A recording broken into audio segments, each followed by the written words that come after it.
nolol ka qiimo badan oo ka hormarsan waxaa laga yaabaa maalintii aad dhalatay inuu hoobiye dhacay inay duruufu jirto waddanka sida annaka ahan miya carruurteenna la rabnaa ya adinkaa idin weydiiyey ma carruurteenna saa annaka ku soo kornay oo kale maa la rabnaa aabbayaasheen waddanka meelay noo keeneen hadda dacwad iyo maxkamad geemeyno laakiinse annaku waxaan rabnaa nagana go'an meeshii aabbayaasheen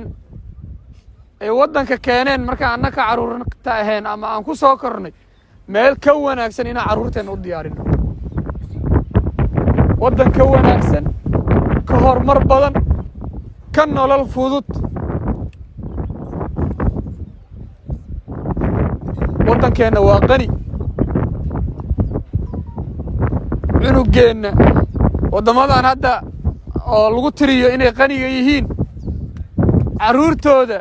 nolosha ay ku nool yihiin nolol ka sarreysa ayuu ku noolaanaa haddoo waddankeenna cadowga aan ka saaranno nimcada oo ilaahayna siiyeyna oo dhulkeenna ku taallana sida saxdaad oga faa'iidaysano hadday ahaa lahayd beer hadday ahaa lahayd malaay hadday ahaa lahayd warshad hadday ahaa lahayd shidaal hadday ahaa lahayd macdanta kale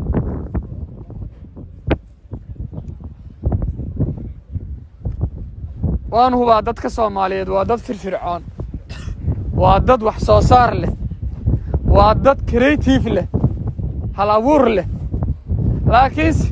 nololoo dhan waxay ka bilaabataa amnigiyaa ka maqan meesha nololoo dhan waxaa beys u ah ay ka bilaabataa waa amniga hadda amnigiyaa ka maqnaa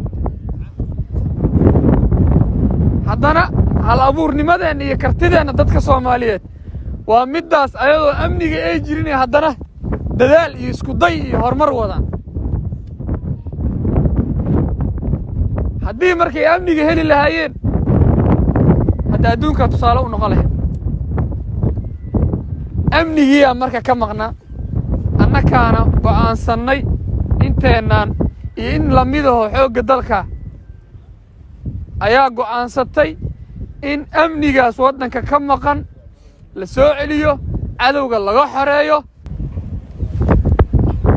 amnigoodaas marka annaka u soo saarno oo cadowga uga xoreenno wuxuu noo noqon doonaa waddanka aan rabnay aan ku habi jirnay wuxuu la mid noqon doonaa waddamada ay dhallinyarada Soomaaliyeed u tahriibayaan asagaa loo soo tahriibi doonaa oo garateen sooma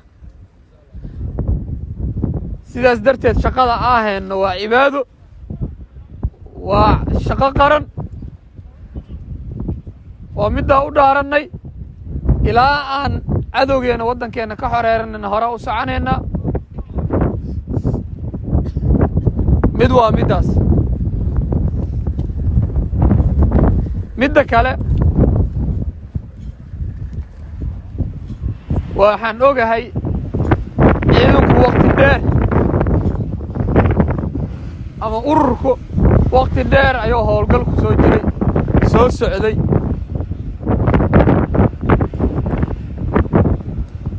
bilaadanku hadduu waqti shaqeeyo inuu nasto waa u baahan yahay waa dareensan maaha inaad taliyaal aan ogeyn ciidankooda waxa ay rabaan inaanna ahayn maaha waa ognaha waxaasoo dhan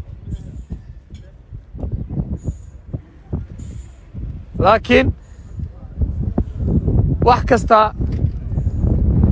waqtiga iyo duruufaa jirta duruuftaasoo nagu sababayso in waxyaalihii ay fiicneed in la helo la heli waayo in ciidankii fasax loo diro dhammaantiis in ciidamo kale lagu soo bedelo iyo wixii lamida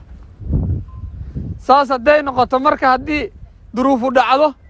maxaa nagala rabaa adkeysi iyo dulqaad adkeysigaas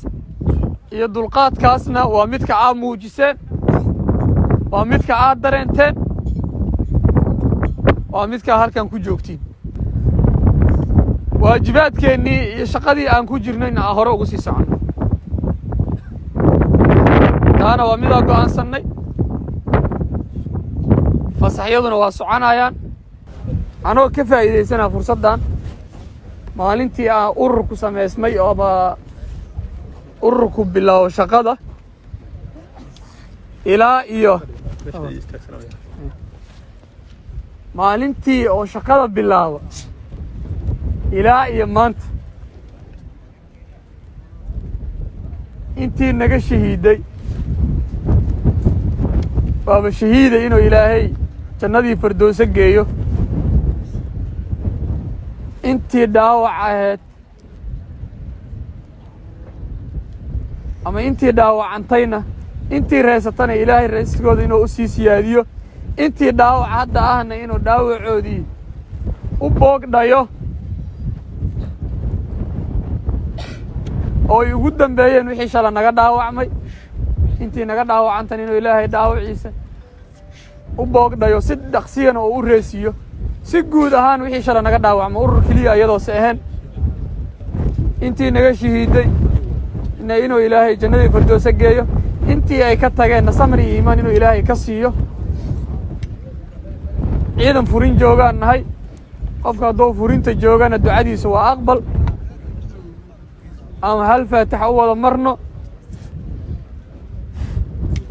inuu ilaahay jannada geeyo intii shahiidayna intii dhaawacana u bogsiiyo faatix